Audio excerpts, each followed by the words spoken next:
This is Sky Cubacub, the creator of Rebirth Garments, a clothing line for trans and disabled queers of all sizes and ages. I have been collaborating with Chicago Public Library on Radical Fit, an 8-month-long fashion-based program series that embraces craft, making, and DIY while providing a safe space for teens to discuss gender equity and to dream and create through personal expressions of style. The initiative is funded through Project Next Generation, an education technology initiative of the Illinois Secretary of State and State Librarian Jesse White. Since it is almost the new year, I wanted to create something that is very close to my heart. I love the idea of rebirth so much that I named my clothing line after it. So here is New Year, New You, Rebirthing Yourself. May 21st, 2013, I had a rebirthing ceremony for myself because my anxiety and panic disorder had taken over my life. This ceremony was performance art and not connected to any type of religion. I just wanted to be a new person who could still have my mental illness, but who could use it to make the world better, and where people would respect me for being radically mentally ill. I invited friends over to my home studio, some I had known my whole life and some that were brand new. They buried me in my chainmail, my screen-printed fiber arts, and their own handmade flowers while I wore a pale cream unitard until I was fully covered in the weight of the metal.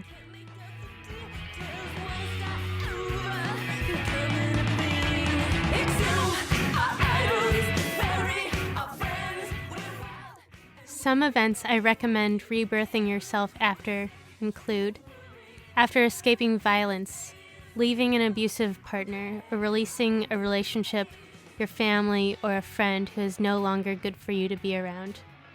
It could be newly accepting a disability, the anniversary of a diagnosis, surviving an accident, or an attempt on your life.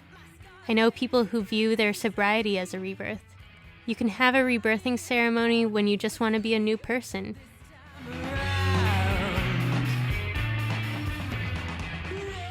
My friend Zachary Hutchinson acted as my mom, scooped me out of the pile and carried me behind a black photo backdrop. I crawled up into their stretchy pink knit turtleneck dress, and they came back out and laid on a quilt I had made and gave quote-unquote birth to me. At the time, I had learned that Liberace was born with a caul, which is a piece of birth membrane that stayed enclosing the baby and was seen as a sign that the child was destined to be amazing. So my friend Magritte suggested that I be born with a shimmery membrane.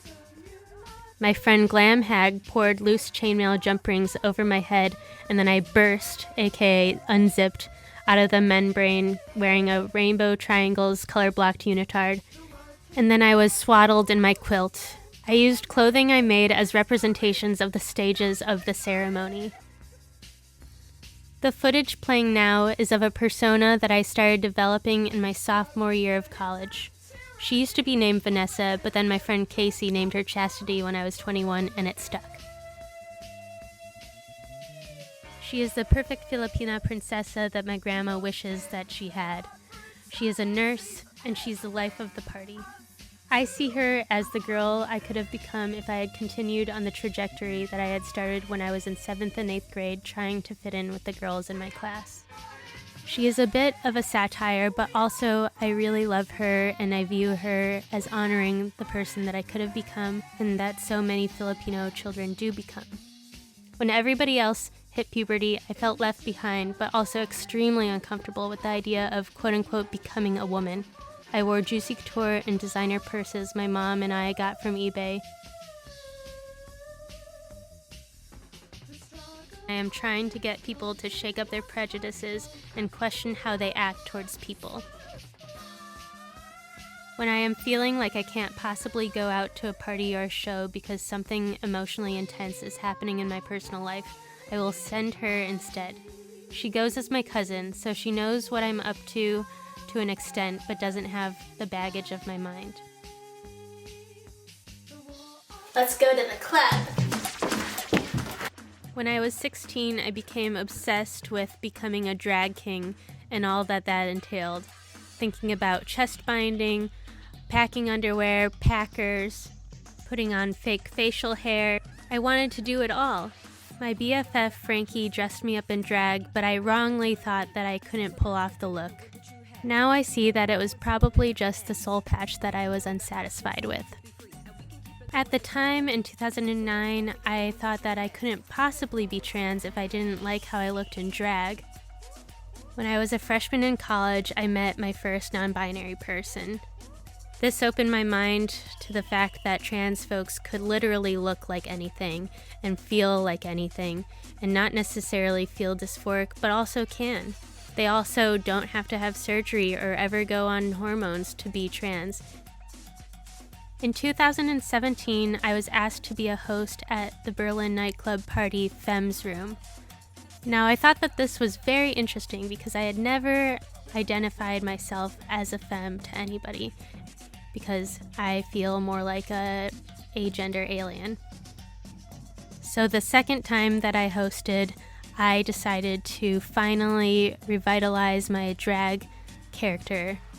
I came up with Rene Arturo Geraldo Valoira Cubacub III, which is just my dad's name with the third stuck at the end of it.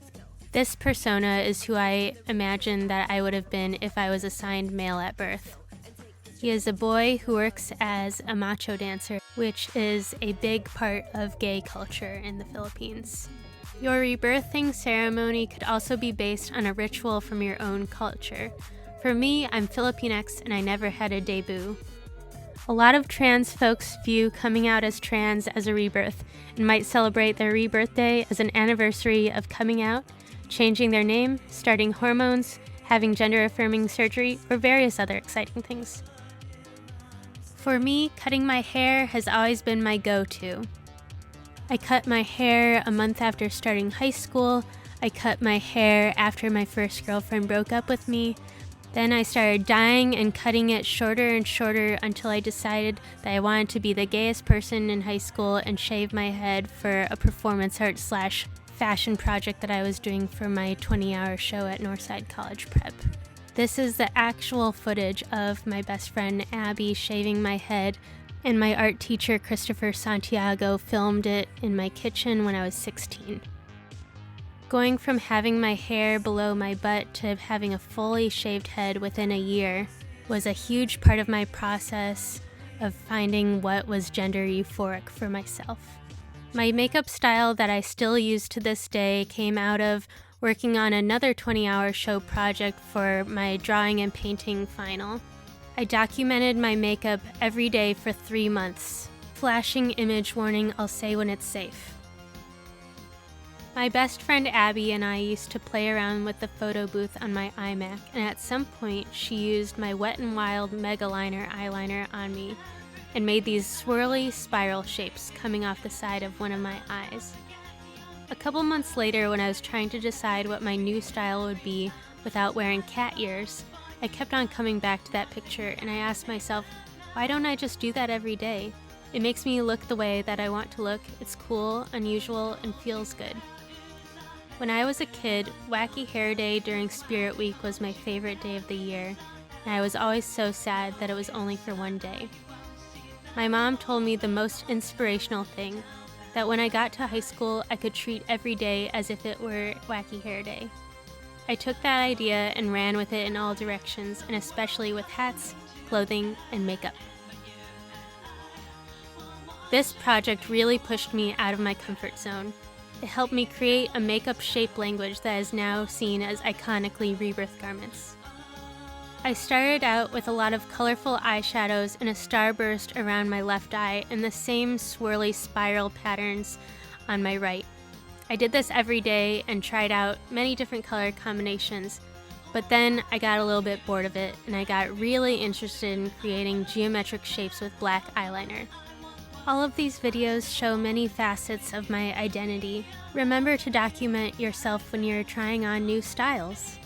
If you want to share the new you with us, use the hashtags CPLRadicalFit, hashtag YOUmedia, and hashtag YOUmediaChicago. Find us at YOUmediaChicago on Instagram, Twitter, Facebook, and on our YouTube channel where you can find the rest of the Radical Fit playlist.